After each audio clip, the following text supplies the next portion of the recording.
drop off the baby at the best friend's pet care for a week. But she's right around the corner, so we can go visit her whenever we want to, and they can call if they need to call. And we're right around the corner. I'm still gonna miss her. There's only been one night since we've got her. One night that she slept away from us.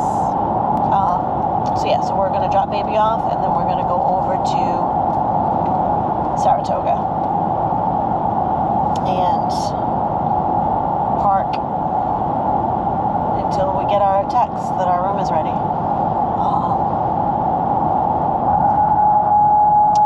But Dad told me the building that they're at, so we're just gonna go park our car there because we should be in the same vicinity as them. I'm assuming Dad said that. They know we're traveling together, so I'm hoping they're gonna put us fairly close. We should be in the same area though. So we're gonna do that, and then I think we'll go over to Disney Springs and do some poking, and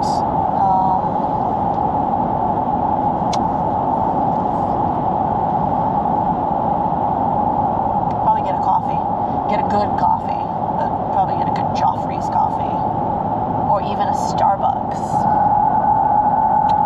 I could get a Starbucks. But right across, so Starbucks is here, and then right across from Starbucks is the Joffrey, so we'll see when we get there. I do like to have I like to have an iced coffee, actually. And Joffrey's has a really good iced coffee, so we'll see. But anyway, check back in with you in a bit. Welcome to Walt Disney World, the most magical place on earth. Okay, here it is. Keep left, then turn left. Oh, looky where we are, Bubba. It's the Best Friend's Pet Hotel. Turn left. Yay! It's the Best Friend's Pet Hotel. Oh, looky. Yes, good girl. You've arrived. Destination is on your right. Yep, it's gonna be busy. So we are currently at Disney Springs, Saratoga Springs, and we are having a little bite to eat and a cup of coffee at the Artist's Palette, and we got the refillable mugs. So they have a special one for the 100th anniversary. This is $20.95, and you can refill it as many times as you would like with soda, coffee, iced tea, waters, all sorts of stuff. So we're gonna have this for the week. We can use it at the pool. We can use it here at Artist's Palette. Yeah. And then we also got a egg and cheese croissant. It'll be delicious. We got one to share, and I can see that was a good choice because that is really big. And it looks quite tasty. We probably want to eat it with a fork and a knife. So we're gonna eat that. We're waiting for Mom and Dad to come. They were coming over from Disney Springs on a bus. So I think they're gonna come up and sit and chat, and yeah. So here we are sitting at the Artist's Palette. We just ate our egg and cheese croissant, and it was very tasty. We enjoyed it. And Ed's drinking out of his new coffee mug that is refillable, and I'm getting out of my purple one that is refillable. Well, yours says 100 years, mine doesn't. Yeah. Yeah, that's why I got the purple one for the 100-year celebration. 100-year celebration. Yeah. Hey everybody, here I am at Saratoga Springs Resort, and we are at our room right now, and we are staying in the Grand stand section of Saratoga Springs. It's quite lovely. We have a view of the pool, and there's a lot of children out there playing in that pool, but you would never know it in the room because it is really, they did a good job of soundproofing, so you don't hear it all from up in the room, which is good. You know, especially in the afternoon if you come back from the park for a bit and you want to take a nap. You can't hear all the kids out there, so it's a good thing. I will give you a room tour in a little bit, but for right now, we are going to head over to Disney Springs and we're going to eat at Earl of Sandwich. So, see you in a bit.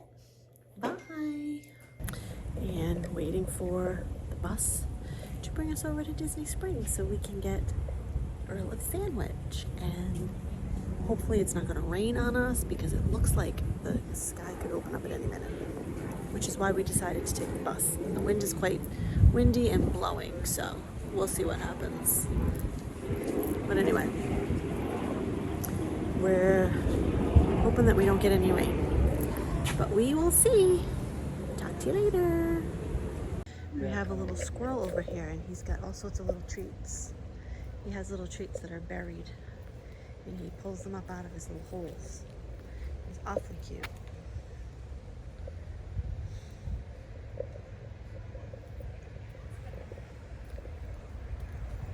Hey, Mr. Squirrel.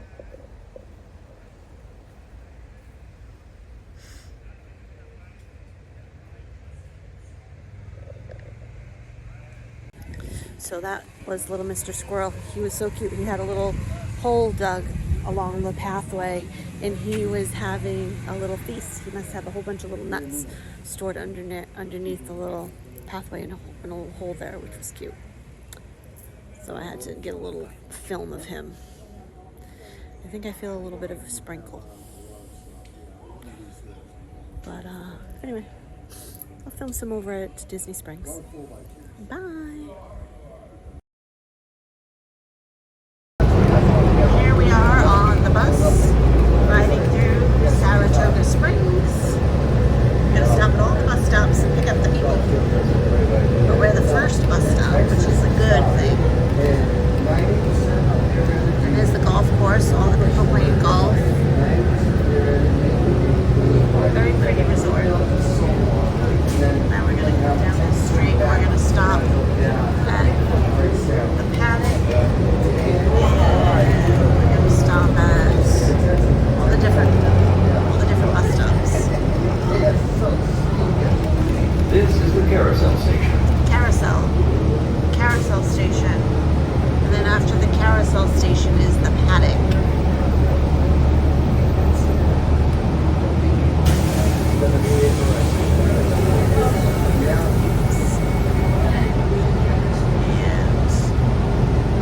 Anybody getting takers? Yes, we got some takers.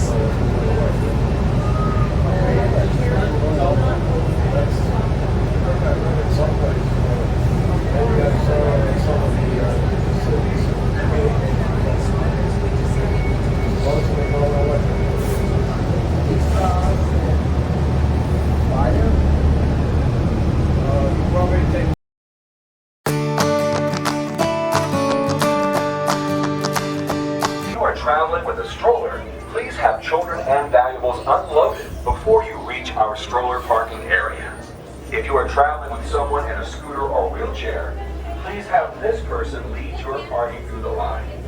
This will help keep your wait time to a minimum. Once again, please keep your group together, keep up with the party in front of you, and fill in all the available space. Before we enter the reserve, we do need to go over a few safety rules. Please keep your hands, arms, feet, and legs inside the vehicle at all times. Remain fully seated as well. Now get your cameras out ready, folks, because hopefully we're going to see a lot of animals today, but I can't stop for every single animal. So if we have those phones, make sure they're in a setting of sports mode or something that'll capture that. Now if you look above your head, you are going to see an animal spotting guide. Hopefully those are going to be some of the animals that we'll be able to see today. Is this anybody's first safari ever with us? Nobody's first safari? Wow, that's a lot of pressure.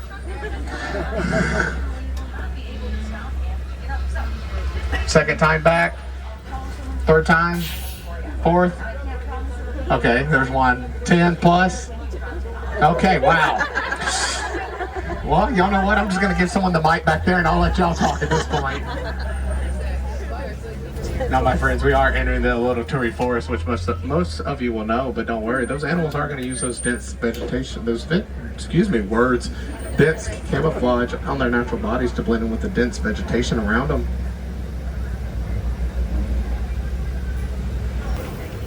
And on the right, once we first get here, let's see, there they are walking in the back. We're going to see two different types of animals. Now the one on the far left, that is going to be the yellowback diker. And then the one hiding in the bushes walking right there, that's going to be the okapi. Now the diker, it gets that name because it does mean diving buck. Once it gets excited, it's going to raise that yellow patch on the back of its back and make a high-pitched squeal noise.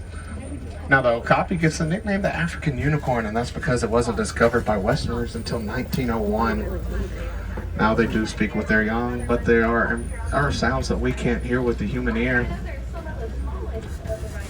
Now that diker buck back there are 17 different types of diker bucks, and that's just going to be one of the biggest ones. And up here on the right is my favorite animal, the greater kudu. Now anytime an animal has the name greater in front of it, it does mean that it is the biggest, so you're looking at the biggest kudu.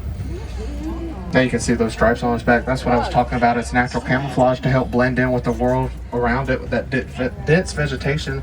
Think about the sunlight bringing through the trees. That's what that camouflage is trying to reflect. Over on the left, you are going to see the black rhinoceros. Now the black rhinoceros is going to be the smaller of the species we have here on the reserve. They're only going to grow about 3,000 pounds, but they can run 35 miles an hour.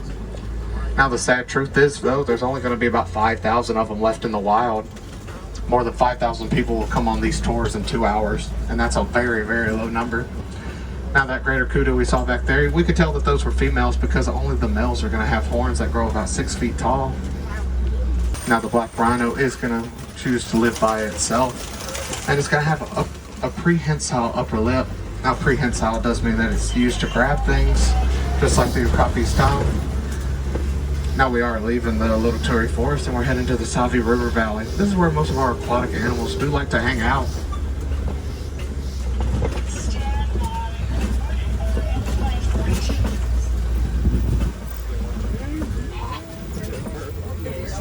Now over on the right we are going to see some Nile hippopotamus.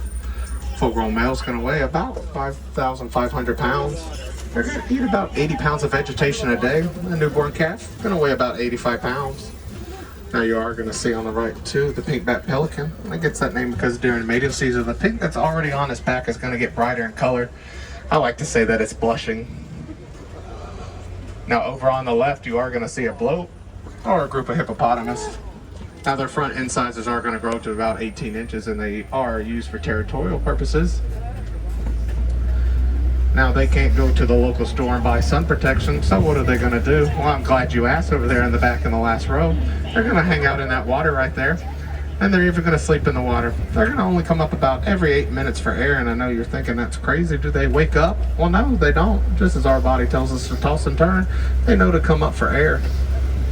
And speaking of vegetation, here's going to be a baobab tree. Now the baobab tree does have two different nicknames. One being the upside down tree, well, because it looks like its roots are in the air. And then I'm pretty sure everybody knows the second name here, which is going to be the tree of life. And that's because 9 months out of the year, that tree is going to be leafless, storing as much water as it can in its bark. It's going to be like a sponge-like texture. Big animals that have horns, like the rhino and the elephant, will come, puncture that bark, and drink the water out of it. Now up in the distance I do see a tower or a group of giraffes. I do love group nicknames, so if I see them I'll be able to tell you all. Hopefully y'all don't know all of them. Now we are going to get a better view of those Maasai giraffes once we go around the corner, so we're just going to wait for them. So there we go. While we're just waiting, let's go over some of my favorite facts about the giraffe. Now that is the Maasai giraffe. As you'll notice above you, there is two different types. You have the reticulated giraffe and the Maasai giraffe. Now we have the Maasai giraffe here in our reserve, and you can tell that because of the way its shape, its spots are on its pattern, They're going to be irregular in shape and size, and no one spot is going to be the exact same. And when a giraffe is fully grown, they're going to be about 18 to 20 feet tall. They're going to start their journey into this world with a 6-foot drop. They have about 45 minutes to an hour to get up and walk away. before a predator comes nearby.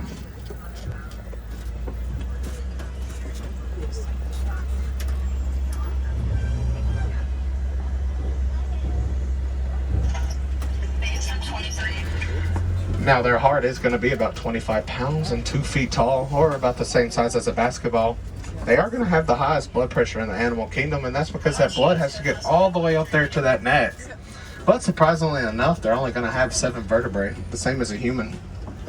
Now, just like the okapi is a cousin of the giraffe, and we can tell that by a couple different features. They're going to have that prehensile tongue that's going to be used to grab things, purple in color.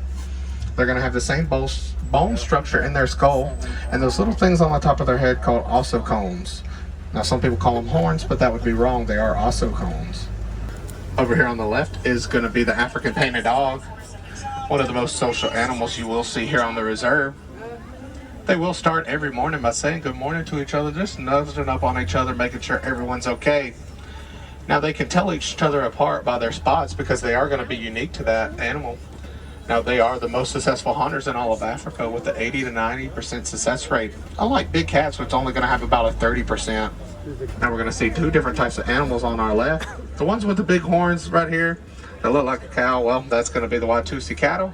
And then the one in the back over there with the big, that's an antelope with the long horns. Well, that's the sable antelope. Now, sable does mean brown, so you're looking at the brown antelope in translation.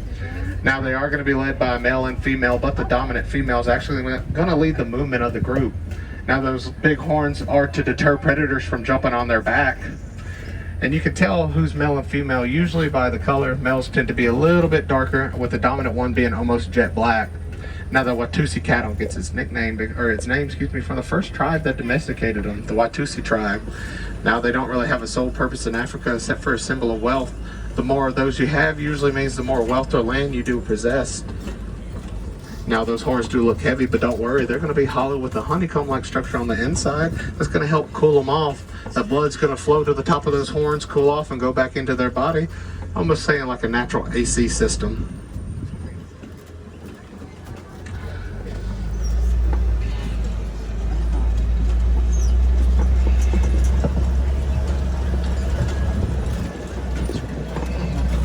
Now, the sable antelope is going to be one of the only animals that doesn't run away from predators. It's actually going to hold its ground. That's why we chose it as our symbol here on the Harambe Wildlife Reserve, because just as they won't deter their ground from predators, we need to stand firm on our ground on conservation and preserving these beautiful habitats for all of these creatures.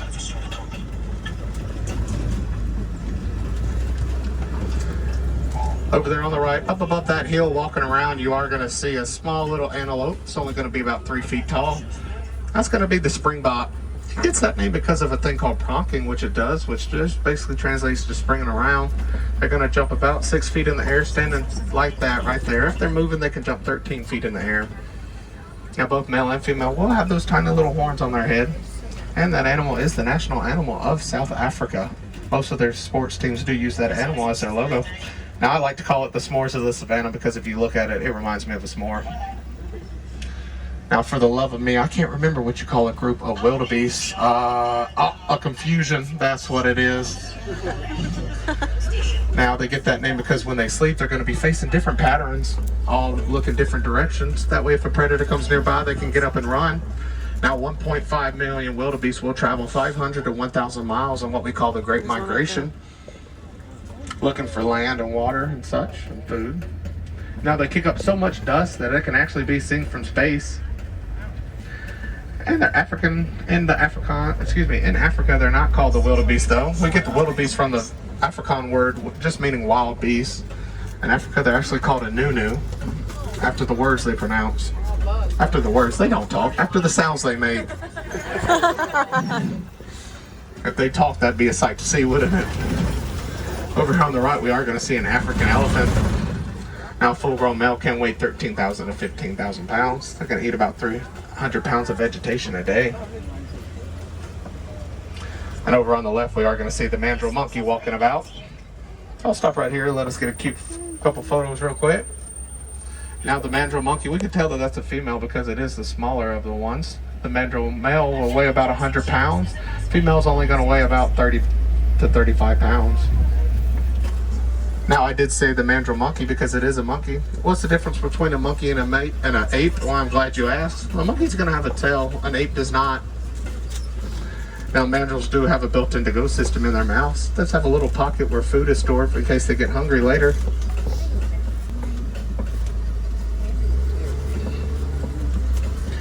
Now, the sad reality of those African elephants is very sad, though, because their land is being destroyed. And that's because of a product that we use every single day now. And that's coltan, which is found in your electronic devices. So one way that we can help reduce the mining process is just recycling our old laptops, phones, iPads that are just sitting in a storage closet collecting up space because you don't want to delete those precious photos off of there. So by recycling those, we're going to stop the mining process. But actually, a beautiful story does actually come for this, of one that we can learn from Hope and take away with that. It's called the Elephant Birds and Bees Project. Now, because of the elephant's habitat being destroyed, it's going to have to go other places looking for a place to eat. And with that being said, they were going into farmers in Kenyas and messing up their crops. And messing up their crops is messing up with their livelihood. So they turned to Disney and a bunch of scientists around the world to help them figure out what can we do to stop this. And with the power of science, Disney was actually able to find out that elephants are scared of one animal. And y'all probably know what those are since y'all been on our tours so much, which is fine. Those are bees. Now, what they'll do is they'll build those beehive fences. Elephants are going to hear those noises after they hit the fence. Bees come out, protect their home. So they're just going to keep on going about their other way and tell elephants not to go around there. Plus, the farmer's going to get honey to sell at the local markets. So it's a win-win-win. Now, we do have some more elephants on our left. Now, elephants are going to be led by a matriarch, meaning a higher female. Now, she's going to lead them back to places she remembers, like food and water. Now, you'll probably see them flapping their ears around. Now, that's to cool off their body. It's going to cool them off by about 15 degrees.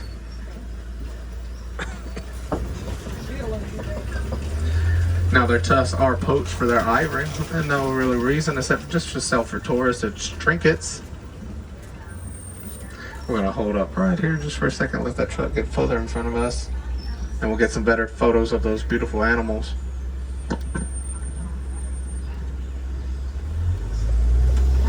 There we go. Now its trunk is going to act as two purposes, its nose and its upper lip. There we go. We'll let y'all get a couple photos of our beautiful animals.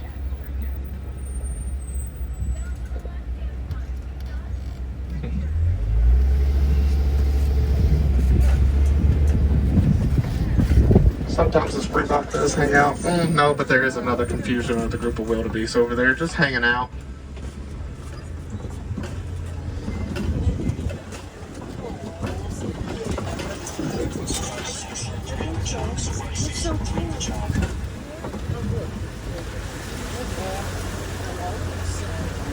There's an island up ahead of us with some greater flamingos on it. To the left. Now, the great flamingo is the biggest of the flamingo species because it does have the name greater in it. Now, it gets that pink color from the shrimp in its diet, and it takes about 2 years for a baby to get its color. It could be quicker, just depends on how much shrimp it is getting in its diet. Now, flamingos do have my favorite group name, the flamboyants. And that thing that looks to be their knee joint, well, it's actually their ankle joint all the way up there. And we don't know why they prefer to sleep on one leg, why they sleep. I do see some clay pits up above us. That usually means that a rhino is nearby. And that's because just like the hippo hanging out in the water with its natural sun protection, the hippos do use mud to coat their bodies in and keep cool from the African sun.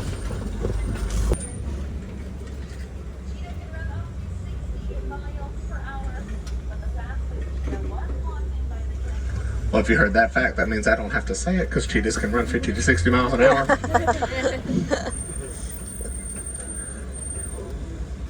Let's see if we can spot them out here.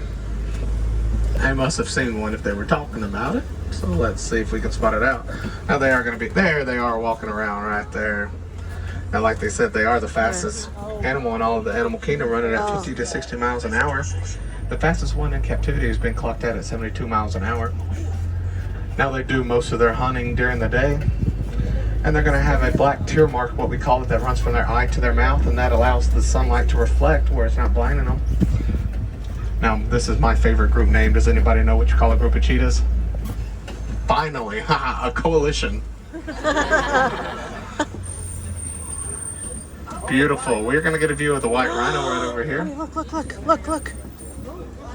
Oh, hello there. Hello there. Now, the white rhino is going to be the heaviest of the rhinos that we saw. They're going to weigh about 4,000 to 5,000 pounds. Now, they're only going to see about 10 feet in front of them. Everything after that is blurry, so you'll notice their ears will point in different directions. And that's because when one of the senses falls, the others will be better. Now, what I was saying about the cheetah is the cheetah does not roar, it purrs. And it does, like I said, most of its hunting at night.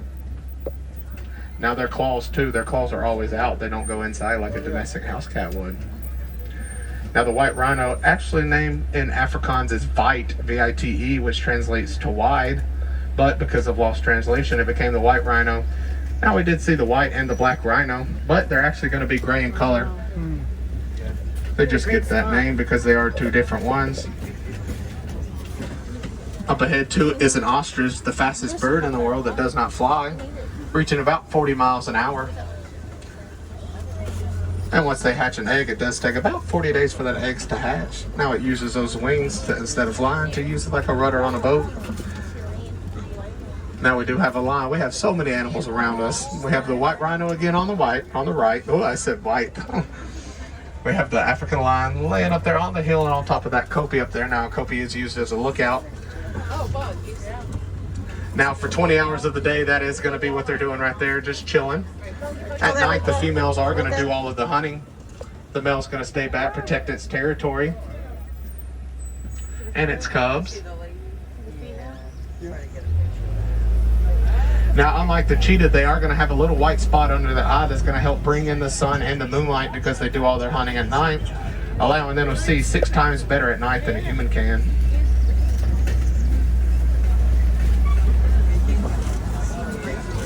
Now that ostrich that we saw stands about 9 feet tall. We'll get some better views as the white rhinos when we come around. Now, unlike the black rhino, the white rhino does prefer the company of others. And, of course, if they're in a group, they're going to have a name. They're going to be called a crash. Oh, look at the ostrich. Here's some more ostriches over here coming up, just chilling over here. Wow. And while we're passing them, because we're not going to be able to stop because they are a little close to us. If you look on the right, over there on the ground, right before the bush, you are going to see an ostrich egg. Now those eggs do take 40 days to hatch. A full-grown man and woman can stand on them. Weighing of about 3 pounds each, and one of those eggs is going to be about 24 chicken eggs. Now they're going to be in a circle, and that's because the dominant female's eggs is going to be more towards the center with the other eggs around them. But both male and female will lay on those. Now we just left the savannah and we're entering Magadi Glen. This is where our warden likes to hang out. But all over his place I am going to see some Nigerian dwarf goats.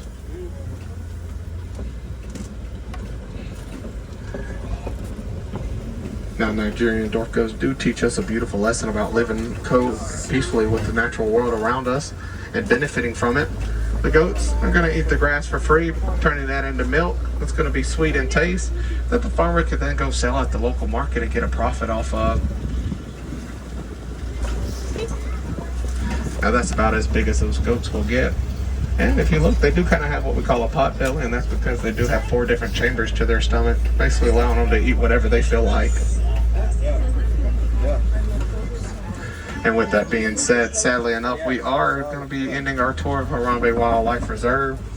Well, the sad truth is, as most of y'all do know, that most of the animals you saw today are on the threat of being endangered or losing their habitat, and that makes me sad. So what you can do, is go to any merchandise shop here at Disney's Animal Kingdom.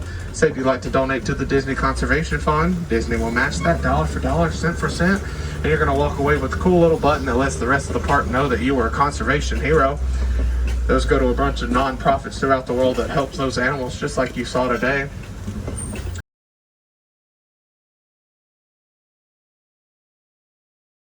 So we are eating at the Flame Tree Barbecue. We got the macaroni and cheese topped with the pulled pork. It comes with 2 big onion rings, and then we got the pulled pork sandwich with french fries.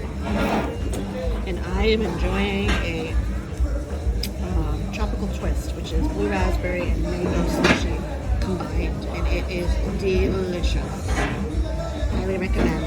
Flame Tree Barbecue. So we are on the train heading over to Rafiki's Planet Watch. And we are gonna, it's been a while since I've been over to Rafiki's Planet Watch. We're gonna go over and look around and maybe pet some goats, feed some goats, look at the pigs, see what they're doing over there, and check it out, take a nice little train ride. Riding on the train.